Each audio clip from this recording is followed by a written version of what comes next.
Hey, good afternoon, everybody, and welcome to another episode of the Now That You Mention It podcast with Roll, Jay, and RJ.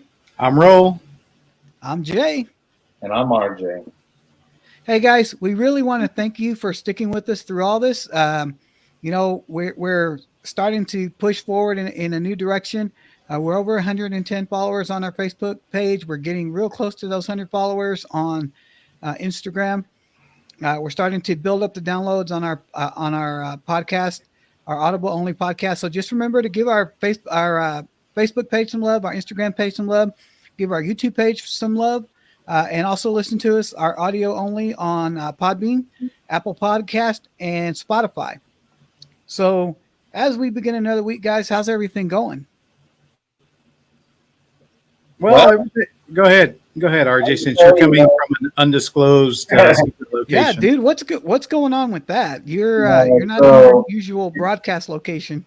Given tonight's topics that we'll get into, I figured it was best to take some safety practices. And I'm actually coming from a remote island, broadcasting my signal. Don't want to be found. So you're bouncing off those satellites from Lisbon and Singapore and Australia and. So I think it serves two purposes.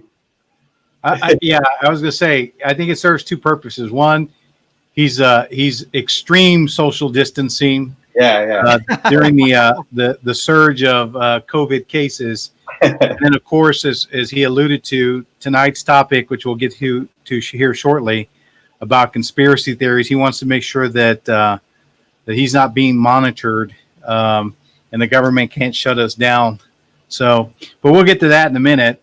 As you both know, we came up with these topics because we started talking about in general how technology has become just so pervasive in our everyday lives that if all of a sudden technology were just to come to a screeching halt, how many of us probably couldn't function at the same level? And this whole topic kind of evolved from conversations we've had amongst ourselves about the fact that we've been dealing with everything from computer glitches to inconsistency in the internet signal to here even recently when all the cell phone providers were having issues with their signals and their networks that so many of us all of a sudden weren't able to make phone calls or your phone wasn't getting the best signal. And just how dependent we have become on technology, everything from GPS, obviously social media, platforms where people are trying to even telecommute to work. The other day I was listening to one of the congressional hearings on contracts for some of these pharmaceutical companies bidding for the right to produce some sort of anti-COVID vaccine.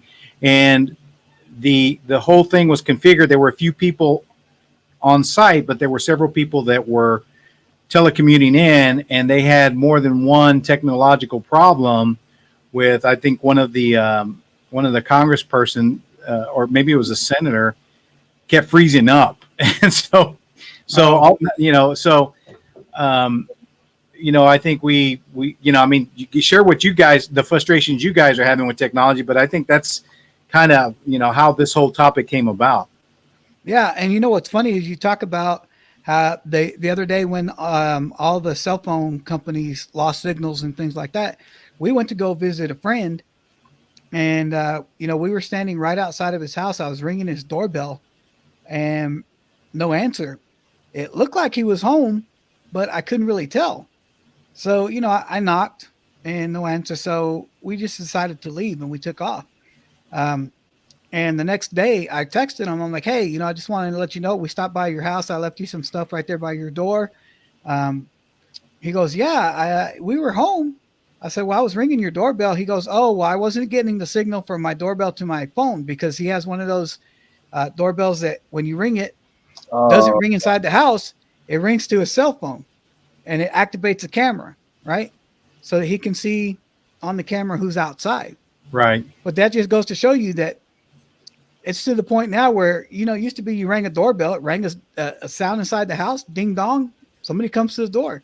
It's not even like that anymore. You ring a doorbell, it doesn't even ring inside the house, it rings straight to somebody's phone so that they can see who's there. And that's Mm-hmm. just, you know, out of one, I think we've grown to the fact that we really don't want to talk to people anymore. We've grown so antisocial as a people that, man, I don't even want to know who's that. I don't even want to go answer the door. So I got to see who's there first before I make the decision. Um, when you think about, you know, in the 80s, the advent of the Answering machine. answering machine, right? You used to screen. You would listen to who was calling you to see, do I want to talk to this person? Do I want to answer his phone? Or well, I'm just going to let it go to voicemail and get my messages later because I don't really want to talk to this person. So we've come to the personalized version of that now, to where it's not even a call anymore. Somebody can be outside your front door.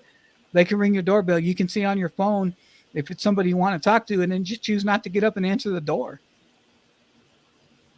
Yeah, and I agree. I think that, you know, technology is, well, for the most part, while it's made things more convenient for us, it's made us more lazy. What do you think, RJ? You know, the millennial generation. I mean, obviously, you guys were brought up with all this new technology as really more ingrained in you guys. I mean, Uncle JJ and I can still remember record players and cassette tapes and things like that. I mean, you know, even your sister has no idea really what, if I gave her a cassette tape and asked her to play the music off, she wouldn't know what to do. Yeah. Well, I mean, I think technology has its benefits. I think those benefits outweigh, you know, the downfalls of technology. But certainly, there's a price to pay for all the convenience that comes along with the technology. You know, kind of speaking on the doorbell thing, I can see the scenario Uncle JJ is talking about, but I would also say, think about a scenario where, you know, if you have a pool that isn't, you know, necessarily close to any part of your house and you're out swimming, you know, that camera comes in handy when you're down by the pool and you only have your phone on you. Because if that technology didn't exist, I mean, they would just probably just walk around the fence, you know, whereas if you're maybe not in the pool and you're just chilling poolside, you know, you can walk up and go let them in. I mean, I think part of COVID is just learning that we're all going to have issues with technology. I mean, just look at last week's episode. You know, I was a little blurry, unfortunately, but we may do. It's just kind of the consequence of the world we live in now. But I am one of those people that, you know, while I have an Alexa, I do try to be cautious about what I say around it. And same thing for the Siri. You know, I was very skeptical of the Alexa device when it came out. I remember I was sitting in a class and they were discussing it. I was like, no way would I ever get one of those. Like, it'll be listening all the time. Like, that's just, but then, you know, I was gifted one and I was like, well, what the heck? It's free. I'll try it out. And, you know, now I have two. So, you know, like I said, I think the main point is there's a price to pay for the convenience. How much are you willing to give up, you know, for these easy access things? And so I do, it is important though, that for the most part, we try, like, for example, one thing I am kind of proud of, and, you know, it's something that I got from my dad, was being able to navigate the city without a map. Now, I still use GPS because, you know, you want to know when there's a big accident and things like that. But, you know, if the GPS and cell towers went down, I know I could get, you know, pretty much where I needed to be, whether I'm coming from the Fort Worth side, Plano side, Frisco side. It may not always be, you know, the shortest way, but, you know, I know I can get there without looking at a map or anything like that. So I do think it is important we still kind of retain those tools to some extent, but I know as the more we add this convenience factor, the harder and harder it becomes for people. Well, and I would agree. I agree with you that it for some things it does help, and we do become more efficient. But I also recognize too that we're also becoming deficient in certain skill set. Like for example, we've talked about this before as well. You go to a drive-through, or even when you go to a grocery store, and everything is done on the computer. So when most of the time the transaction is run through a credit or debit card, but occasionally you pull out cash, right? Yeah. And if you're like me, I don't like carrying a ton of change. I will have some change in my pocket. So when the cashier says, "Hey, your bill is $18.19," and you hand them a 20 and a quarter, and you just blow their mind because they don't know how to do the calculation, and you have to tell them, well, you owe me back $2.06. Yeah. Well, I think that's a product of the fact that, of new math and how crazy that drives me. That's a whole nother episode, dude. Because Right. Harry, what is it that your daughter learned? Harry coins or whatever it was. Right. No, but that aside, bro, I still think that we've just become so reliant on the technology to do the rudimentary things for us, like calculating. If someone gives you a 20, you punch in 20. The computer, you depending on what grocery store, you don't even have to count out the change. The computer, the some of the systems already have the change where it's automatically feeds out to you. And I think that was even done to kind of eliminate the number one, the handling of the money, but also number two, the errors. People still miscalculating. Because some people, if you make them count beyond 75 cents, they can't. They can't. I mean, there's like if it's 83 cents, right? I literally what makes me wonder about that is how many times those machines don't release the right amount of change and nobody really checks because. Yeah. Well, if you're like me, kind of stingy, I always. Yeah. Well, no. But you're right. But that's you. But how many people out there just grab the change and throw it in their pocket and don't even look at it? Right. Yeah. I mean, I've been guilty of that before, to where I'm in a rush. If I have $20 and my bill's, $18.19, and I throw the 20 in there and it gives me back, $1.81. Did I actually sit there and look at and count 81 cents? No, I just kind of picked the change up out of the thing, threw it in my pocket. No idea whether it gave me correct change or not. And if you think about it, you remember Superman, I think it was Superman 4, right? The one with Richard Pryor. Yeah. Where the whole scheme was all they had to do was half a cent, but so many transactions did it amounted to X amount of dollars. Well, when you think about how many transactions happen in a grocery store at those automated machines every single day, and if somebody were smart and they would know that, hey, I don't have to give back exact change because a lot of people aren't going to count it. How much money a store could save or even put on their bottom line based on the fact that we're not giving correct change, Well, and again, that's also reliance on technology. You expect that the computer is going to give you the correct amount of change. Exactly. So you don't feel the need to sit there and count it. You just, like you said, you just grab it and throw it in your pocket because your assumption is the computer would not make an error. Yeah. Right.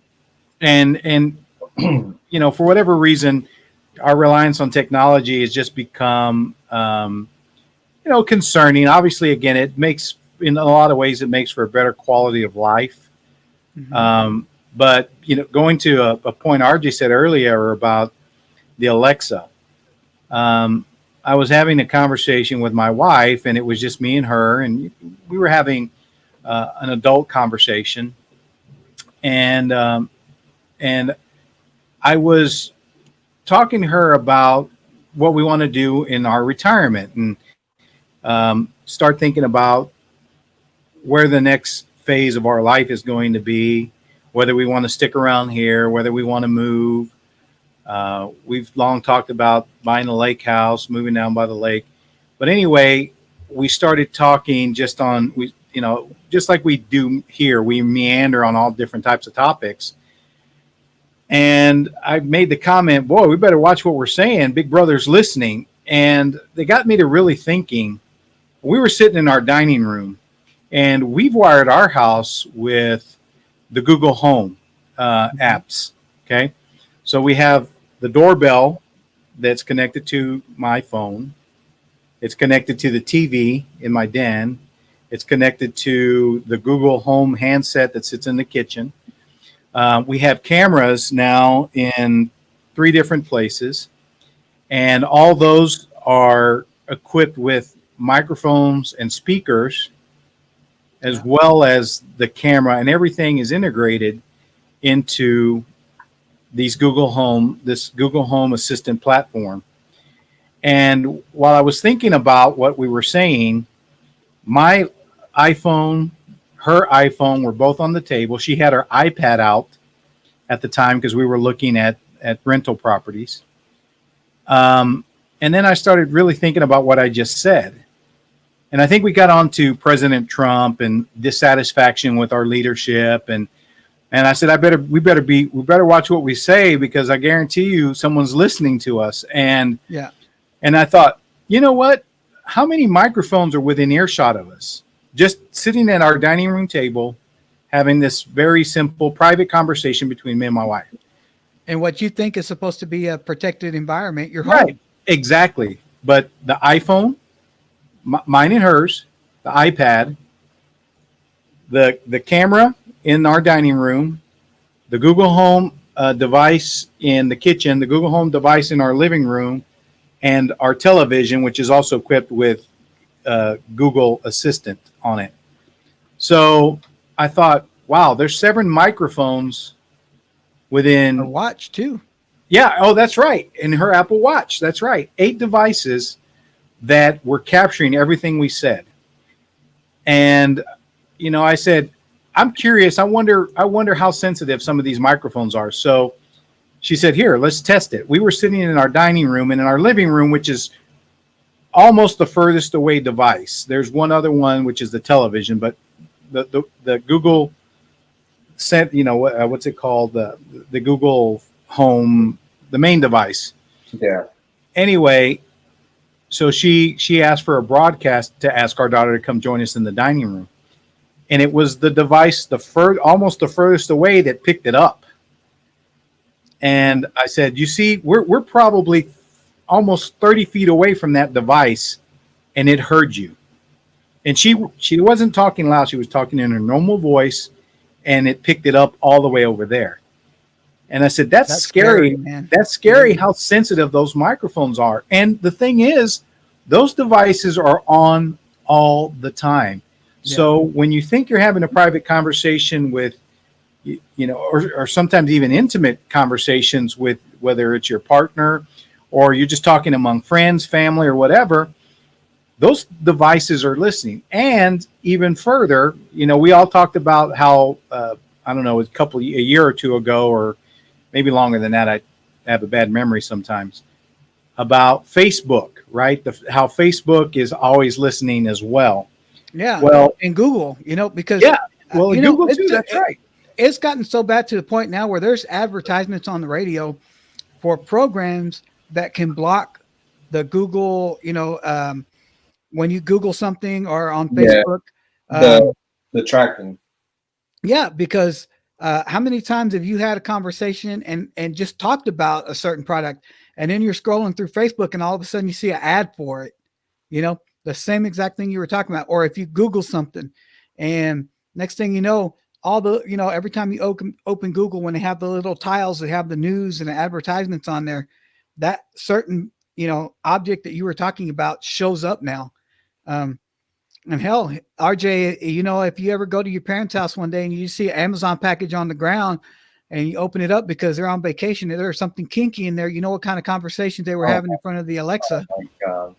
Well, whatever. Anyway, kind of touching on the Facebook thing and what you were just talking about. I've for a while been using a program called Ghostery, just because I am someone who values my privacy. I don't like the fact that I might Google search something and I see an ad for it later. Yeah. First of all, I feel like advertising for the most part doesn't work on me because I'm gonna buy what I want to buy regardless. But that's another conversation. But still, I just don't like seeing that. Well, we know you looked at this, so would you look at this? Why are you looking at what I'm looking at? What I want to Google search during my time is, it's my privacy. That's for, regardless of whether I'm doing anything wrong. I kind of feel that if I'm searching for something, then there's not necessarily any right for someone to kind of have that right to say, well, we want to see what you're looking at. And so, I've been using a program that kind of blocks a lot of things from websites that I visit. Occasionally I'll have to, disable it to fill out a form for work or something like that. But also, on Facebook, they have that feature on. I was actually showing this to my mom, and I've done it on, I tried to do it on his iPad, but somehow I didn't have it on his, to where there's a setting that you go and turn off that prevents them from monitoring your off Facebook activity. Well, that's because your dad still has the version 1 of the iPad. The very first Facebook. The one that's got a big old screen on there. He hasn't updated his Facebook app in 5 years. Hey, that might be it, actually. Well, I think too, what it started to stir in my mind is we've long talked about Big Brother starting to monitor us, because the other thing too is this device, while it's made your life super convenient, it's also made you super easy to track. Yeah.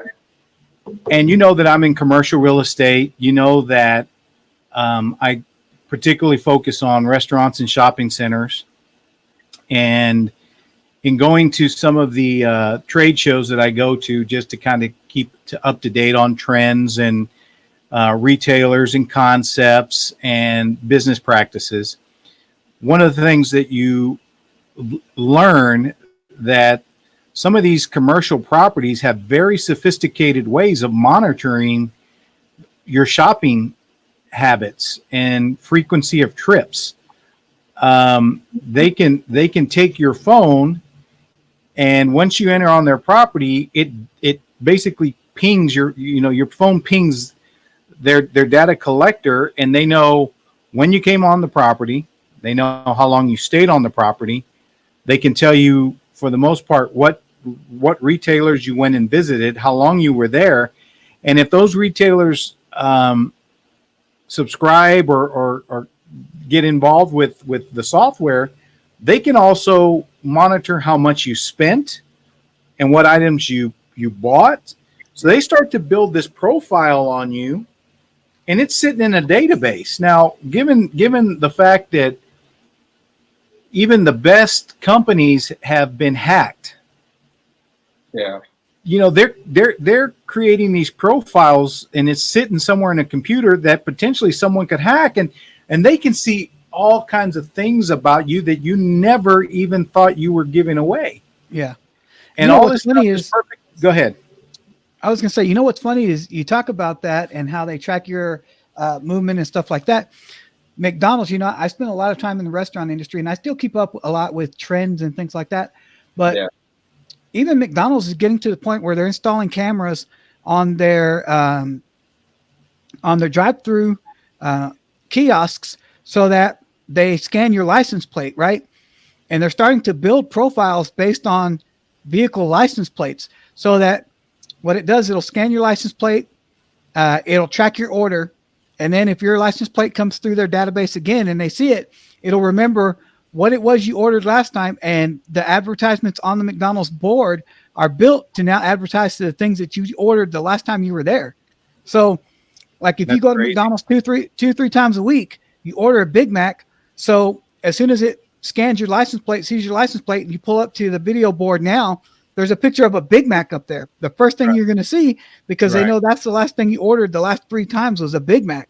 So now they're starting to advertise to you based on your license plate, how much you shop there and how often you eat there. And that's another, a crazy aspect of this whole thing. Right. Well, the other thing too is some of the software, analytical software that we use for doing site evaluation on a particular property for one of the concepts we work with is they have software that you can plug in an address, and per that address it'll locate the nearest location they have in that area, and you can click on that area, and you can click a button, a toggle, a switch that does the cell phone analytics. And basically what that does is for that location, it captures where your phone is registered. So they can track from what zip code you originally came from to go to that particular location. And if they see that, hey, we've got so many people coming that far to this location, maybe we need to put another location over here.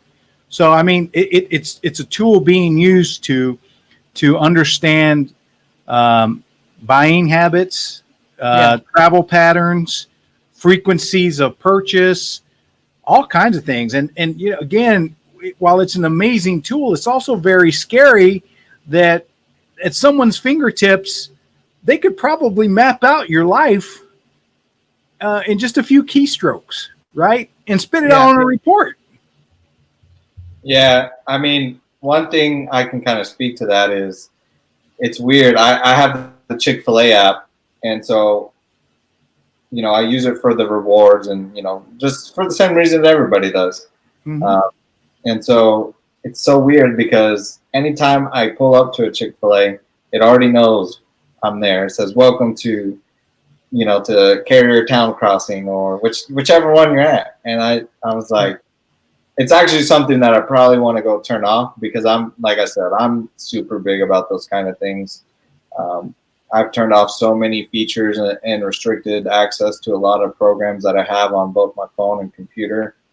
That they kind of want you to enable when you first download it, but I go back and retroactively turn certain things off, just because some programs, you kind of need to use, especially given the world we live in now. But at the same time, I don't want those programs running in the background, looking at. And you can say I'm just paranoid. No, you're just diligent about it because there are so many people that when they download an app, will just click, agree to this term, agree to this term, agree to this term, because nobody reads those privacy policies. No one reads those terms of use agreements. No, I'm like you, RJ. There's a lot of times I'll go into my phone and I'll get on my location services because you can turn location services off for individual apps. And I'll just go, I don't need this one. This one doesn't need to know where I'm at. I'm just like you because I'm big about my privacy as well. I don't want people to know where I'm at all the time. There's no need for that.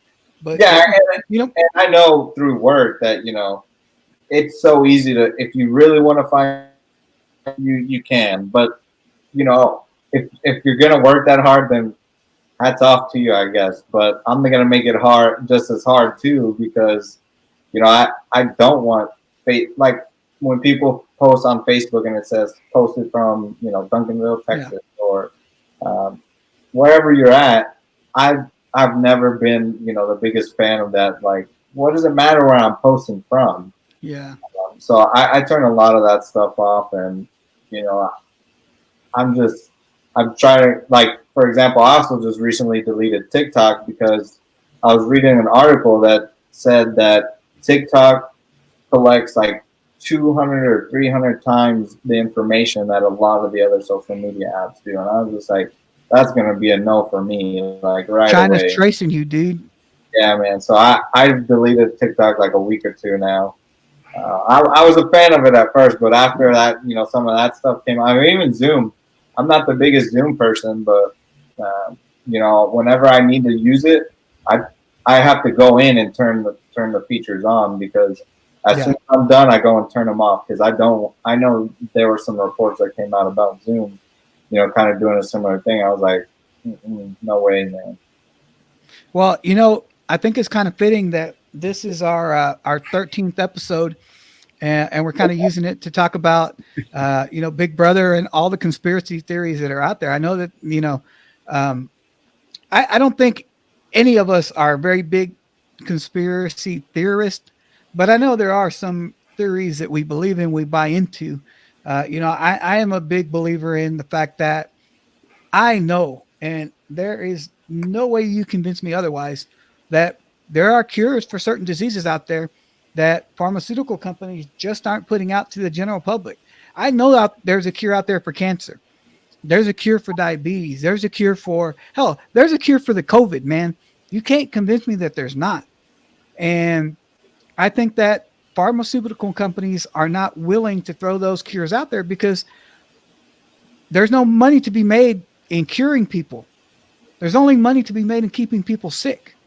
There's only money to be made in, making sure that somebody who has cancer keeps the cancer.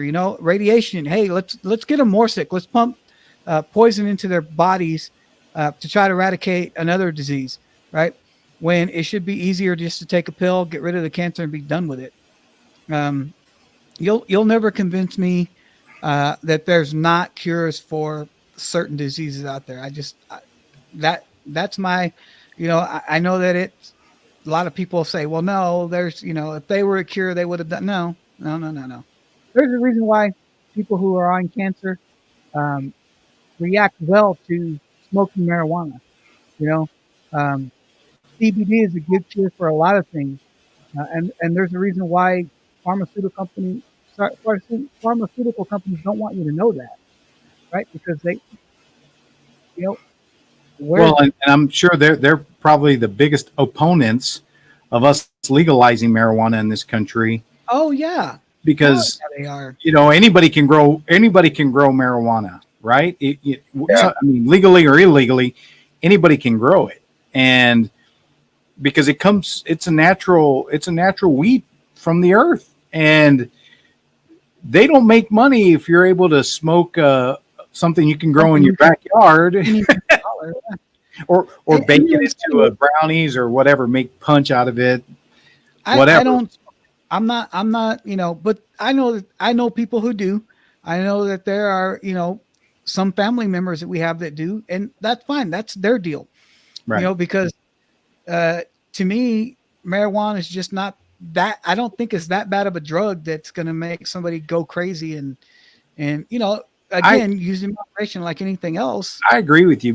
When we were brought up, Dad was very conservative and kind of hammered home, drugs and stay away from this, that, and the other. And, that was probably, Dad had his issues, but he certainly was one of those guys. He really didn't drink a lot, didn't smoke, and was very anti-drugs. And, constantly was preaching at us about, staying away or don't hang out with people that are, into these drugs and stuff like that.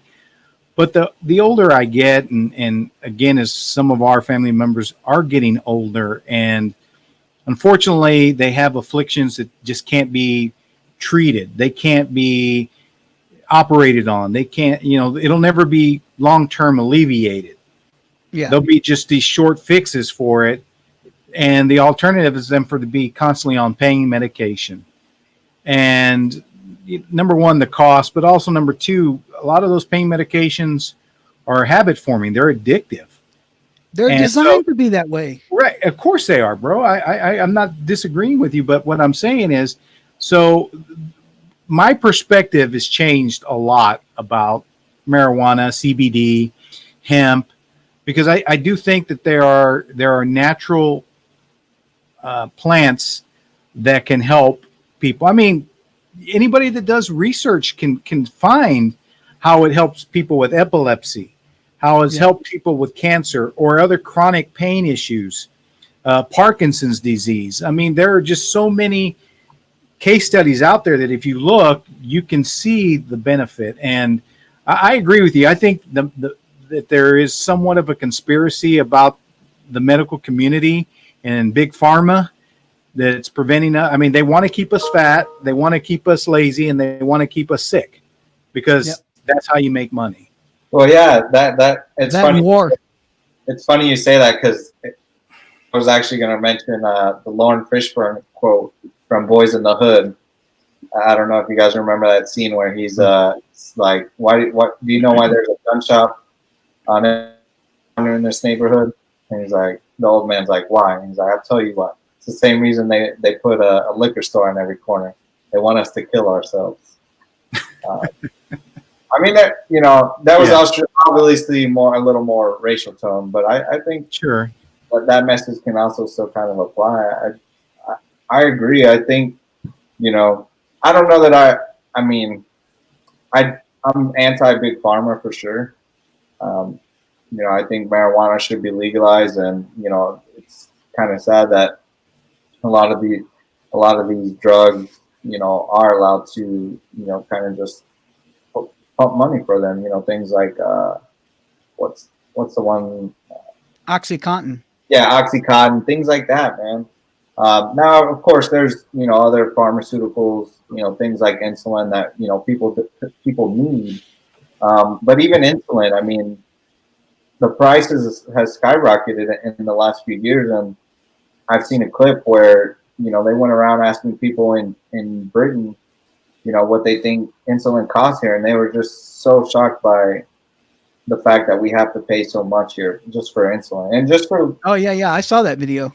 Just for minuscule some things that are just very minute, and it's like and I actually have been reading that people recommend that when you get a bill from the hospital to ask for a breakdown, because in a lot of times they'll often end up reducing your bill because they don't want you to see how much they're actually charging you for things like gauze and very basic items that you can go get at CVS. Unfortunately, I don't have a hospital bill that I've had recently that I can use to verify that. But you mean the $200 Band-Aid, the $200 Band-Aid's not common, right? So so we talked about the magic cure conspiracy. What other conspiracies are you guys into? You see here, I've got The Truth Is Out There, which is, if you were a fan of the X-Files, you'll recognize this. And I really loved that program. I'm not real big on conspiracy theories myself, but, I do think that there are certain topics that, like you said earlier, Jay, no one can convince you that there's not a cure for these diseases. And the thing about conspiracies is that people have certain things ingrained in them, whether you're pro-conspiracy or anti-conspiracy. It's really one of those dividing lines where it almost doesn't matter what kind of evidence you can prove one direction or the other. If you believe what you believe, it's going to be hard for anybody to change your mind. Yeah, because conspiracies are all about belief, because anybody can produce a study contradicting any other study. Like if RJ were to give me a study that said ghosts are real, guess what? I can produce a study that says no, they're not. It's all about your belief system. And you're right. It's what do you believe, and what are you willing to go out and do the research and find information, and that's what's going to sway you. Yeah. Well, look at one of the most famous conspiracy theories. Here comes your favorite. The assassination of President John F. Kennedy, right? Yeah. So the people that believe that it was a government conspiracy to kill Kennedy, and for the whole litany of reasons, they're going to believe that the magic bullet. They're going to believe that the other gunmen on what do you call on the grassy knoll? Yeah, the grassy knoll. My mind went blank there.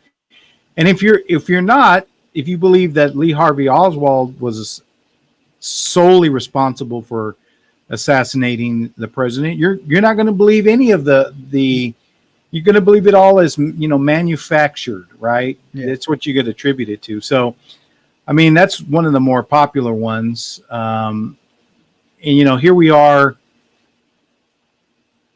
50, what are we now? 55 years, 56 years. This November, I think, 56 years removed from the Kennedy assassination. And, we still have people debating today Yeah. about whether or not he was taken out by the government or was Lee Harvey Oswald capable of doing it on his own. Well, to quote the great Kevin Costner, back and to the left. Oh my Back gosh. and to the left. Back I mean, and to the left. I don't know. I was never really big on the Kennedy conspiracy theory, and I don't think I necessarily am now. But I do think there might have been some outside influence on it, just because of the fact that he was upsetting a lot of people's businesses. I mean, even the mob. So we all know the mob can go to great lengths to have someone taken care of. Right. Well, and I personally believe it was Joe DiMaggio that had him killed for messing around with Marilyn Monroe, because Joe DiMaggio was in love with Marilyn Monroe, right? Even after she died, he took roses to her grave every year on her birthday until he died, because he was that in love with her. So I think Joe DiMaggio is. I think we're looking in the wrong place for that murder of Kennedy. Okay. What were you going to say? No, well, what I was going to say is I think part of the reason that maybe the Kennedy assassination really hasn't been a major or that maybe not interesting to you is not the right way to say it, but because in the context of your lifespan, it's a very far distant event that happened. Oh, yeah. Whereas, even though it happened before I was born and before Jay was born, it was not that far removed from our childhood. And our dad remembers where he was when it happened. And, he was there near the grassy knoll when all that went down. And so they were firsthand accounts, and it was still very fresh while we were growing up. One of the other conspiracy theories that, we kind of have heard about is the existence of an Illuminati or a New World Order, where a very few super elite wealthy families are controlling our global economy and have all this omnipotent reach on world events.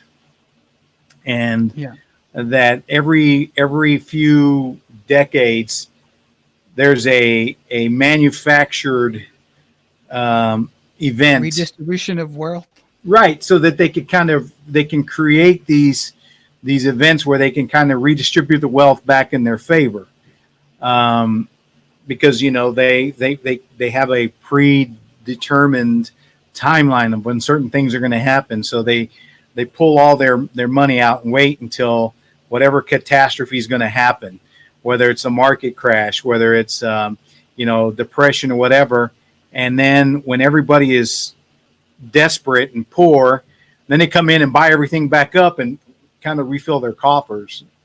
And they have an overwhelmingly influential voice in our governments. And I don't know if you guys ever subscribe to those types of conspiracies. I'm sure we find reasons every day why we explain away certain things that affect us that we have no control over, right? And I find some of that stuff fascinating just to read it and hear about it and contemplate it, but I don't know how much of it I really believe. What are some of the other conspiracies you guys? I know, Jay, for you were talking earlier before we started the program about aliens, right? And you're into live long and prosper. Well, I know RJ is too. I think him and I are kind of in that same group as that. I just there's no way to describe the overwhelming feeling I get when people start talking about the fact that whether aliens are real or not. Because as big as this universe is, hell, when you even look at how big our galaxy is compared to our planet, and when you look at the fact that our solar system, when you think how big our solar system is, how minuscule that is compared to the galaxy, and how minuscule our galaxy is compared to the whole universe. There's no way for me. I just can't buy the fact that there are not other beings out there, and that we haven't been visited by those beings. I believe that aliens have visited Earth already. Um, I there's sometimes that we see great leaps of technology happen in short time spans, um, and it's got to come from somewhere. So you believe Tesla is a Martian Oh, type invention, or I mean, tell me what you believe about the aliens. Well, I mean, The when you look at pyramids, how was the pyramids hold on, inspired hold by on. aliens? I think there's some validity to the pyramids. I mean, come on. First of all, man, they got blocks that modern day machines couldn't even move or make, and yet you're telling me okay, that I don't care if they had a army of slaves. If a machine that we build that can do 100 times what a normal man can't do it, and you're going to tell me that 100 men can do it, it just doesn't add up. I think that the pyramids had some influence from aliens, whether they left a tool here or it was just a tool that was discovered from the dinosaurs time. I don't know what the answer is, but there's just some very, very rare things well, going and when you think about the building of the pyramids, RJ, how clean the lines are on. cut in the stone, how closely the stones fit together, how symmetrical the pyramids are. You're right, man. For something that happened 10,000 years ago, um, you're talking about. I mean, I want to see somebody go out and build a pyramid today and see how long it takes them, and what type of machinery they would have to be out there to build a pyramid. Um, using the same type of rock, the same type of weight and stone and things like that. Because you're right, man. I've seen the PBS specials of them pulling a stone on logs with ropes. Dude, how did they get the ones to the top of the pyramid? You know? Yeah, I think the reason the alien conspiracy theory is so, I guess, controversial for people is it makes you really start to think. I think people think that if you believe in aliens, you can't believe in God, and I just don't think that's so. I mean, why? It's we've kind of proven that like you were saying, all these other universes exist. Why would God make all these other universes if He's not going to make other people? It just kind of seems like a waste. Yeah. I mean, we have to accept. I mean, we aren't the only creatures on Earth, so why does it bug us that there might be other creatures in another universe that God created? I think you can believe in the two things. I certainly do. And I think that people just also get scared that if they admit that there are aliens, that they might think, okay, well then what is this life all really, really for? They kind of have the coming to Jesus talk, if you will. So for me, that's why I think it's controversial for people. I certainly believe that, there's no reason He would just make, like I said, He would make other universes and there wouldn't be other occupants of those universes. The proof. Well, I mean, and again, everything comes back to what your belief system is all about. Um, that's just me. I believe in aliens. I don't believe in ghosts. And I think a lot of times I say that to people, and they look at me kind of funny, and they say, "Well, how is it that you believe in aliens but you don't believe in ghosts?" I just, I think that people sometimes fail to understand the difference between what a ghost is and what a spirit is. I feel like there are spirits around. Spirits is, that the manifestation of a person's being. Uh, there's times I'll admit I'm in a room and I still feel like my dad is there with me. You know, um, that manifestation of him just kind of makes me think about this thing or that thing or how this works or how that works. Whereas a ghost, is kind of that physical manifestation of a spirit that I don't buy. I've never been one to believe in ghosts. I don't believe in ghost stories. I don't believe in when you see the movies and you see the stories on ghost hunters, and because in my mind, I don't know.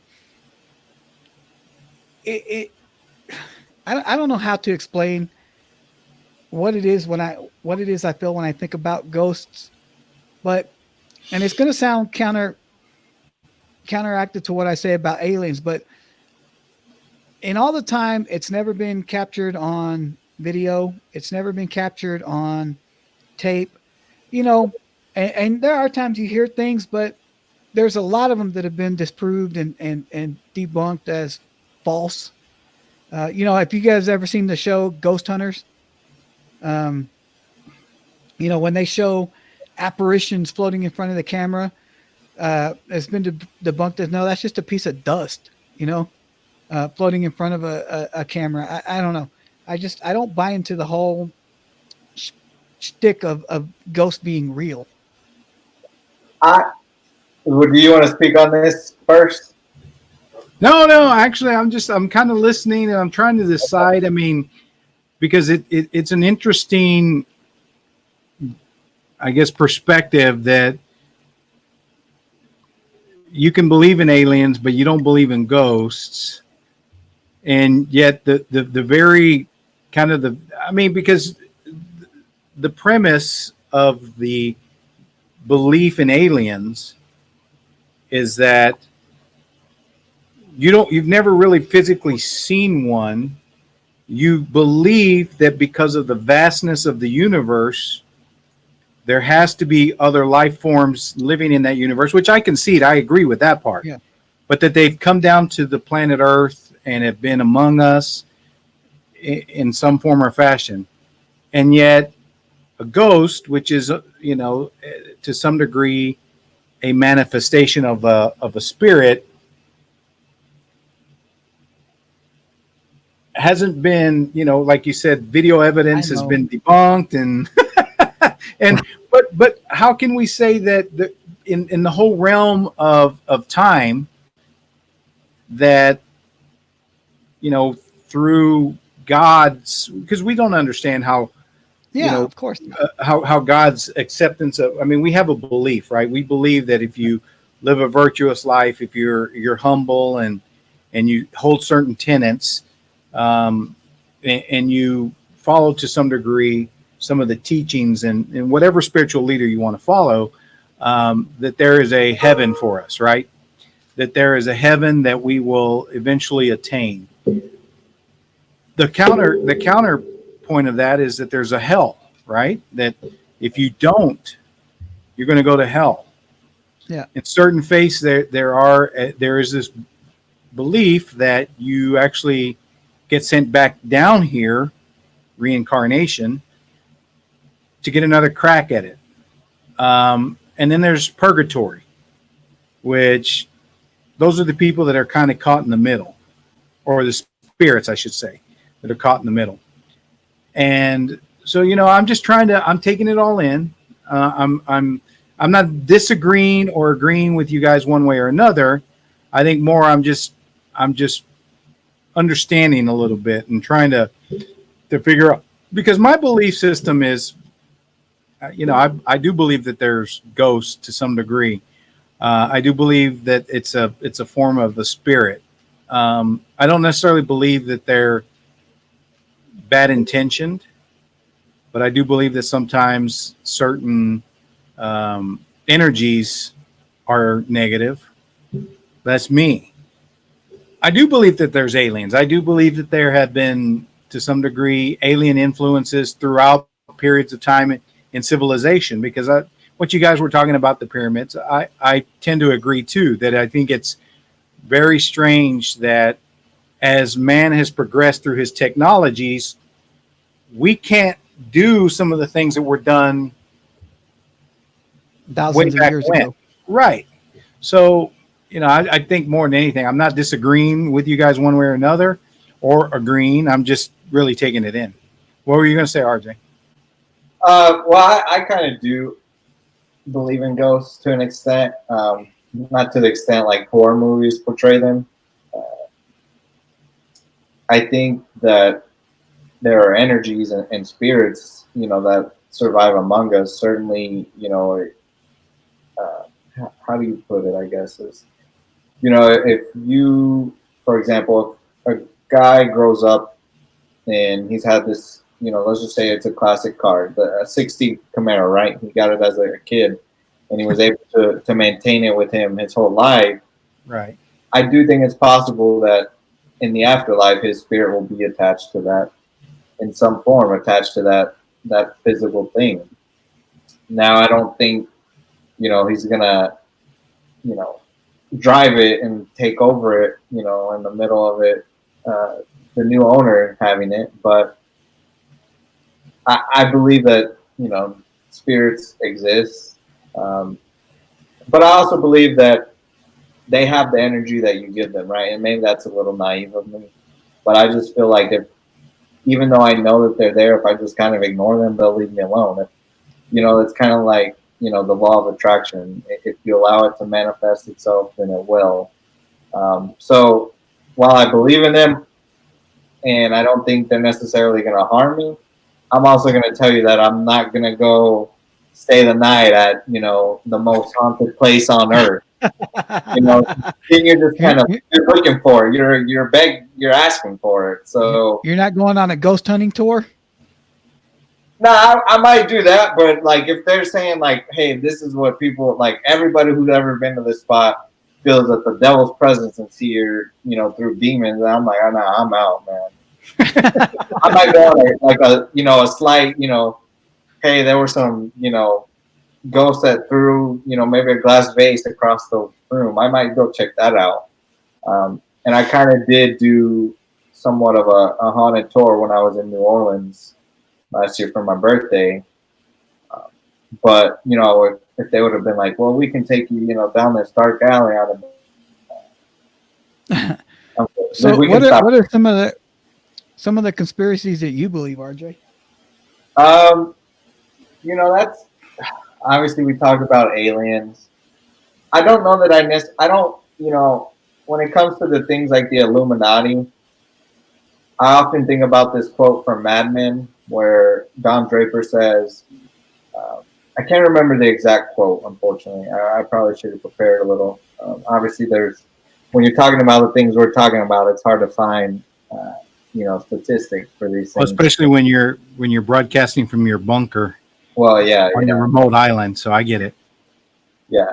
So, but basically, essentially, he was hanging out with one of his side pieces, and one of the dudes that she was friends with they had all, I think they had all smoked weed. And, the show's based in the 60s or 70s when, obviously it was a lot during one of those time periods. So they had all smoked weed, and the other guy was more of like a hippie.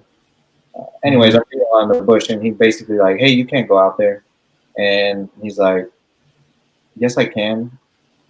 And he basically was trying to say, he said something about the system is against us, and Don Draper said something to the effect of, there's no system against you. There's no, so I don't necessarily believe in the Illuminati, but I do think that there are people who are able to influence, certain things. Now, I'm not going to sit here and say, a lot of these school shootings. I'm not the type of person that believes, the school shootings are a function of, government propaganda or, even COVID. It kind of drives me crazy that people believe that 5G caused COVID and that Bill Gates is somehow tied into it so we can all get planted with chips. Like we were saying earlier, these people don't mind carrying around iPhones that, literally track you everywhere you go, but you're worried about Bill Gates implanting you with a tracking device. That's right. I mean, this is your tracking device. This is the voluntary tracking device that we all agree to carry. We all voluntarily bought it. So, right. Yeah. You know, one conspiracy theory that I'm kind of, and I would recommend you guys watch the Netflix series on it, is, you know, the Jeffrey Epstein pedophile ring. You know, I don't think Jeffrey Epstein committed suicide, guys. That's the truth. No. It's very peculiar that it just so happened that there was a guard change, the cameras were down. Things just happened to perfectly align with a guy who was ready to give out information on big names. Mm-hmm. And I don't know if you guys have seen, you know, now they've arrested his confidant, his side person. And there's betting websites that already have odds up for how she's going to die. Well, you know what's funny is they already announced today that she tested positive for COVID-19. Yeah, see, that was one of them. She's gonna die from COVID was one of the things. So that's, you know, I'm not a big conspiracy theory person.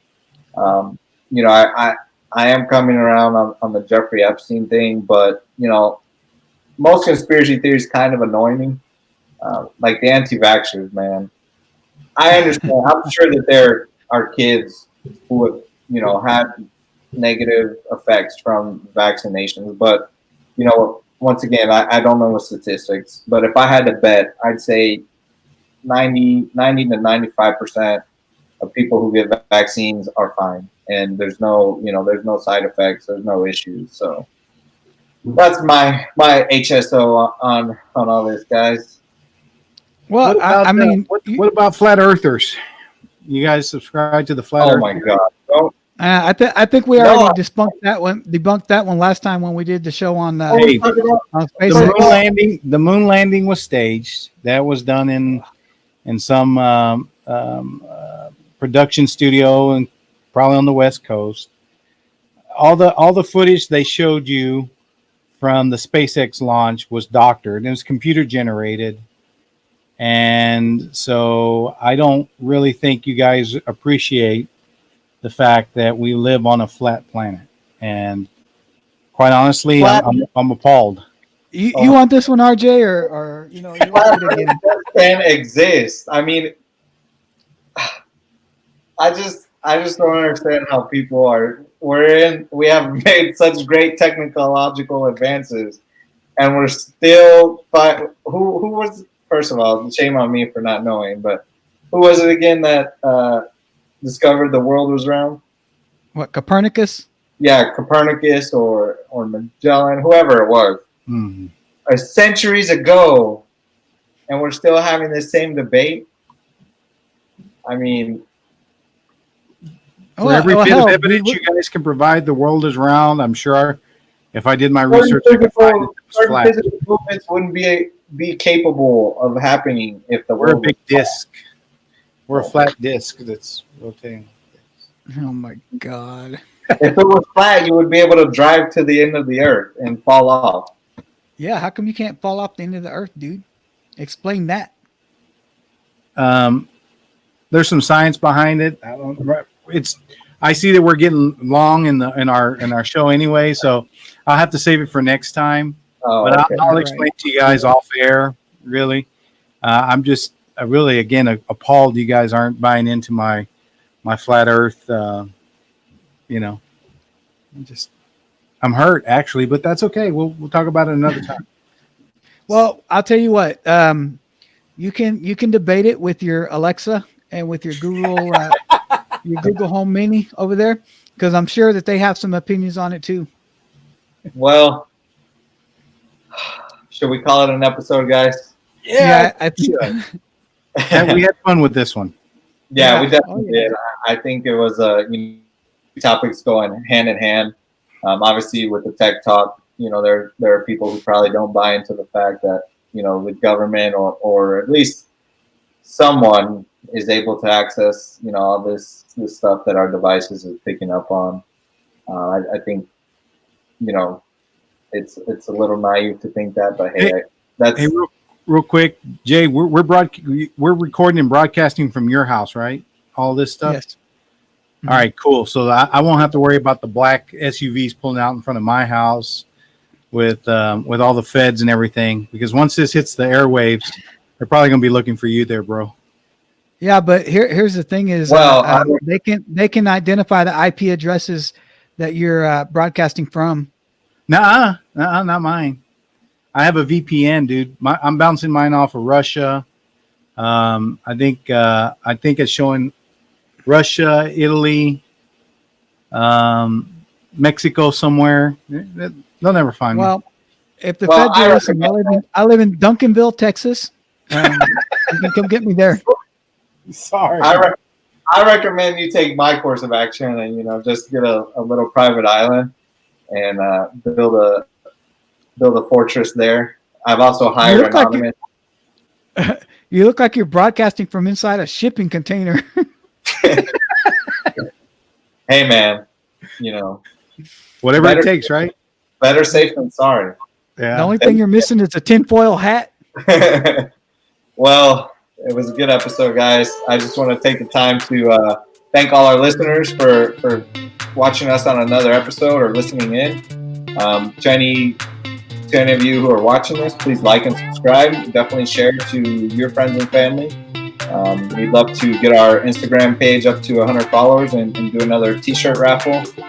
Continue to like on the Facebook page and leave us a comment whether you think we're good, whether you think we suck. Tell us what some of your conspiracy theories are. And please make sure to also, if you are a fan of the audio format instead, check us out on Podbean, Apple Podcasts, and Spotify. And, thank you to Jesse P because we couldn't do it without him. Amen. Amen. Good night, guys. All right. Night, boys.